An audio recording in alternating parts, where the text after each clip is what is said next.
Hello friends. तो आज हम लोग स्टार्ट करने वाले हैं क्लास 10th के डेमोक्रेटिक पॉलिटिक्स का chapter number 1 that is power sharing. तो सबसे पहला सवाल आता है कि व्हाट इज़ पावर शेयरिंग। तो पावर शेयरिंग क्या होती है। तो जब हम किसी कम्युनिटी में या किसी कंट्री में, जब आप देखते होंगे काफ़ी सारे डिफरेंट कम्युनिटीज़ रहती हैं, रिलीजन्स रहते हैं, अकॉर्डिंग टू कास्ट रिलीजन काफ़ी सारे कम्युनिटीज़ बटी हुई रहती है। तो उनके बीच में हम पावर शेयरिंग कैसे करते हैं, या फिर हम कह सकते हैं कि स्टेट में, लोकल एरियाज़ में और जो सेंट्रल गवर्नमेंट होती है उसमें पावर शेयरिंग कैसे होती है, यानी किसके पास कितनी पावर है, कौन ज़्यादा हैंडल कर सकता है, या किसके पास ज़्यादा पावर है कि वो अपने डिसीजंस ले सकता है। जैसे कि आप लोग जानते हैं इंडिया में, तो आप लोग को पता होगा कि सेंट्रल गवर्नमेंट के पास सबसे ज़्यादा पावर होती है। पर आज हम लोग यहाँ पे पढ़ने वाले हैं दो कंट्रीज़ के बारे में, that is first is Belgium and second is Sri Lanka.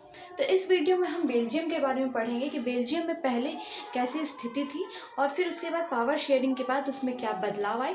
तो पहले आज हम पढ़ने वाले ethnic composition of Belgium. Ethnic composition of Sri Lanka हम लोग नेक्स्ट वीडियो में पढ़ेंगे। आज हम लोग पढ़ने वाले एथनिक कंपोजिशन ऑफ बेल्जियम, यानी बेल्जियम की वो क्या स्थिति थी 1950s से 1960s के बीच में। तो बेल्जियम एक स्मॉल कंट्री है यूरोप में, जो कि स्मॉलर है एरिया में हरियाणा से। इंडिया का स्टेट हरियाणा से वो छोटा है। बेल्जियम एक स्मॉल कंट्री है यूरोप में, जो कि हरियाणा से भी छोटा है। It has a population of little over 1 crore, about half of the Haryana. इसका पॉपुलेशन जो है वो 1 करोड़ से थोड़ा सा ज़्यादा है, जो कि हरियाणा के पॉपुलेशन का लगभग आधा है। Of the total population, 59% lives in Flemish region and speaks Dutch language. तो अब जब हम बेल्जियम की बात कर रहे हैं, तो बेल्जियम में दो प्रकार की मेन कम्युनिटीज़ है। फर्स्ट जो है वो है Dutch community and second is जो है फ्रेंच कम्युनिटी है। तो जो 59% है बेल्जियम, पूरा अभी बेल्जियम की बात हो रही है, जो बेल्जियम कंट्री है उसमें उसका जो 59% यानी more than half of the population वो क्या है, डच बोलती है। वो डच बोलती है, फ्लेमिश रीजन में रहती है। उसके बाद क्या है, 40% lives in Wallonia region and speaks French language. और 40% जो पीपल है, यानी कि बेल्जियम, पूरी बेल्जियम कंट्री की अभी बात हो रही है, पूरे बेल्जियम कंट्री में 40% जो है वो वैलोनिया रीजन में रहते हैं और फ्रेंच बोलते हैं। इससे हमें ये बात पहले पता चल गई कि जो डच कम्युनिटी है वो क्या है, मेजॉरिटी है। जो डच कम्युनिटी है वो मेजॉरिटी है और जो फ्रेंच कम्युनिटी है वो माइनॉरिटी है। मेजॉरिटी क्या होती है, मेजॉरिटी ये होती है कि जब किसी चीज़ का 50% से ज़्यादा कंट्रीब्यूशन होता है तो उसे हम मेजॉरिटी कहते हैं, और जो 50% से कम हुआ या फिर जो कम हुआ उसे हम माइनॉरिटी कहते हैं। तो यहाँ पे डच कम्युनिटी जो है वो मेजॉरिटी है और फ्रेंच कम्युनिटी माइनॉरिटी है।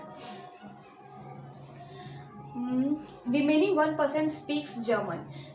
यहाँ पे 59% और 40%, यानी कि 59% डच बोलते हैं, 40% फ्रेंच बोलते हैं और जो 1% बचा वो जर्मन बोलते हैं। इनका उतना कोई खास रोल नहीं था क्योंकि इनका कंट्रीब्यूशन केवल और केवल 1% था।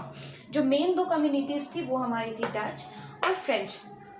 उसके बाद क्या है, in Brussels 80% speaks French while 20% speaks Dutch. अब यहाँ पे ब्रुसेल्स, ये ब्रुसेल्स क्या है, ये ब्रुसेल्स है बेल्जियम कंट्री का कैपिटल।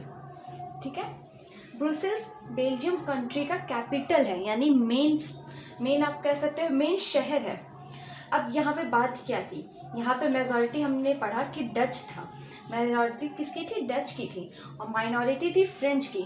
पर अब ब्रुसेल्स जो कि मेन शहर है, कैपिटल है, उसमें क्या बात हो जाती है, 80% speaks French while only 20% speaks Dutch। 80% यानी कि मेजॉरिटी अब यहाँ पे किसकी हो गई, फ्रेंच की हो गई, और 20% जो हो गई वो हो गई डच की। अब यहाँ पे ये एक प्रॉब्लम क्रिएट करती है, क्योंकि जो बेल्जियम हमारी होल कंट्री है उसकी मेजॉरिटी डच की है और माइनॉरिटी फ्रेंच की है। पर जो Brussels capital city of Belgium है वहाँ पे मेजॉरिटी आ जाती है फ्रेंच की और माइनॉरिटी आ जाती है डच की। तो अब ये सिचुएशन काफ़ी ज़्यादा कंफ्यूजिंग सा हो जाता है। The French community was rich and powerful. अब हमने पढ़ा कि मेन जो फ्रेंच है वो माइनॉरिटी है, पर माइनॉरिटी होने के बाद भी ये बहुत ज़्यादा रिच है, बहुत ज़्यादा पावरफुल है। अब 1950 से 1960s की ये बात हो रही थी। अब हम देखेंगे कि ये लोग कैसे अपने आप में समझौता करते हैं या किस तरह की पावर शेयरिंग करते हैं जिससे कि ये सारा जो प्रॉब्लम्स होता है वो सॉल्व हो जाता है। पर ये प्रॉब्लम जो है वो बहुत कंफ्यूजिंग सा है, क्योंकि एक जगह मेजॉरिटी है डच की और दूसरी जगह मेन में उसकी माइनॉरिटी आ जाती है। तो ये हो गई बेल्जियम की प्रॉब्लम। अभी सल्यूशन तो नहीं हुआ है, अभी इसके प्रॉब्लम में पता चली कि बेल्जियम की क्या प्रॉब्लम थी, या बेल्जियम की हम समझ सकते हैं एथनिक कंपोजिशन क्या थी। अब नेक्स्ट वीडियो में हम पढ़ेंगे श्रीलंका की ethnic composition. So stay tuned for the next video.